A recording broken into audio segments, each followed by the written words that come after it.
Now the next topic is characteristics of particles of matter. Characteristics of particles of matter.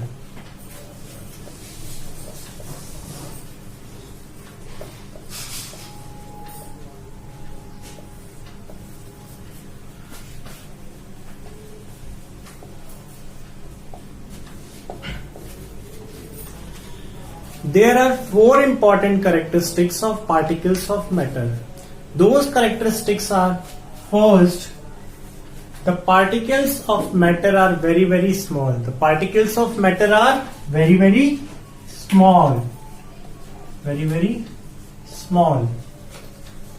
Second characteristic is the particles of matter have spaces between them. The particles of matter have spaces between them. They have spaces between them. Third characteristic is the particles of matter are constantly moving. Third characteristic is the particles of matter are constantly moving.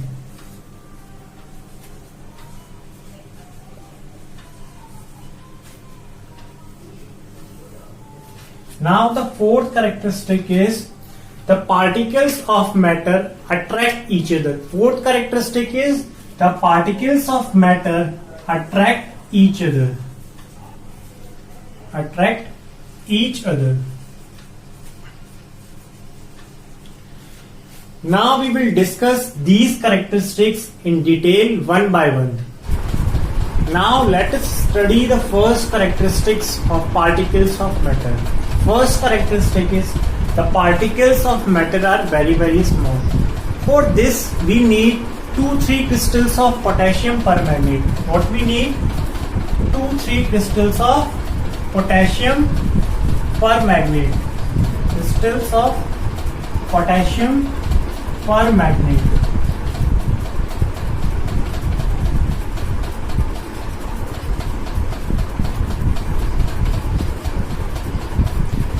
The crystals of potassium permanganate are purple in color. They are purple in color.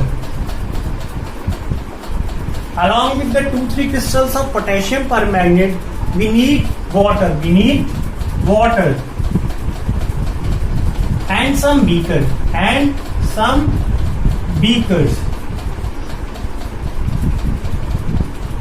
So what we have to do is we will dissolve these 2-3 crystals of potassium permanganate. We will dissolve these 2-3 crystals of potassium permanganate in 100 ml of water. In 100 ml of water. We will get a deep purple color solution. We will get a deep purple color solution. Deep purple color solution.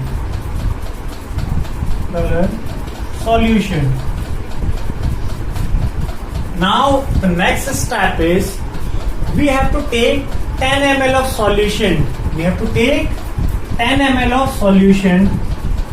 10 ml of solution, and we will mix it with 90 ml of water in another beaker. We will mix it with 90 ml of water. We will mix it with 90 ml of water.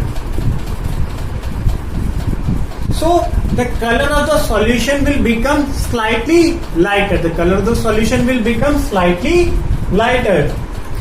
We will perform this step a number of times. We will perform this step a number of times, say 4-5 times. So in the end, we will get a dilute solution of potassium permanganate. We will get a dilute solution of potassium permanganate. Of potassium permanganate.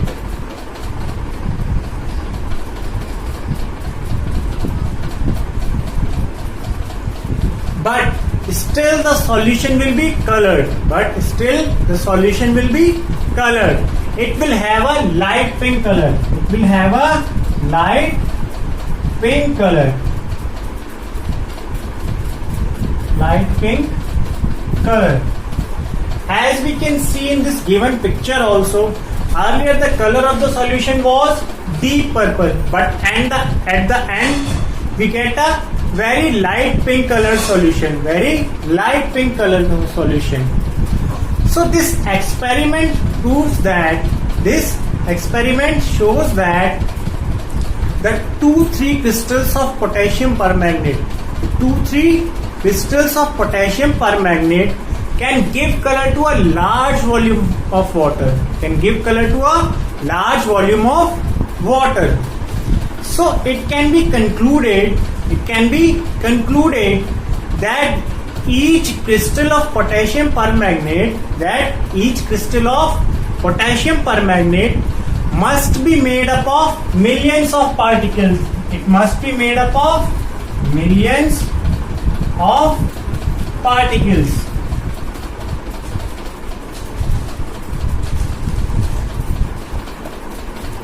Since each crystal is assumed to be made up of millions of particles, so the size of the particles must be very, very small. They must be very, very small. Size of particles must be very, very small.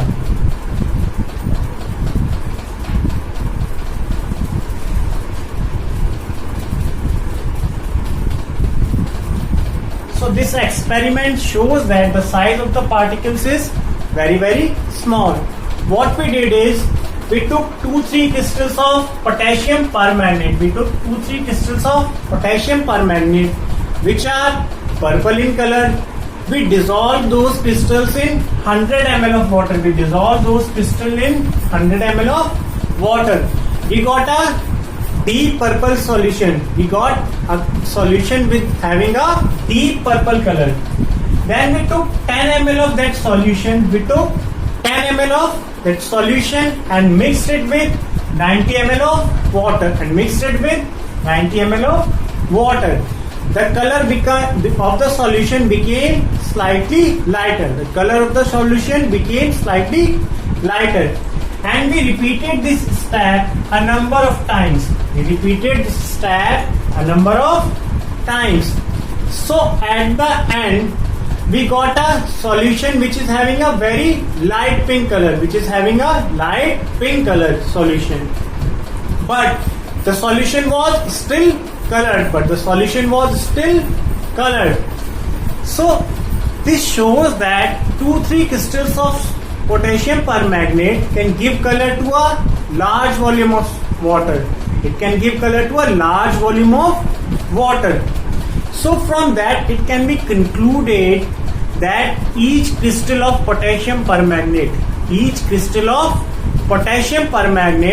must be made up of millions of particles, which keeps on spreading and gives color to a large volume of water, these particles keeps on spreading and gives color to a large volume of water. Since each crystal is assumed to be made up of millions of particles, each tiny crystal is assumed to be made up of millions of particles, so the size of the particles must be very, very small.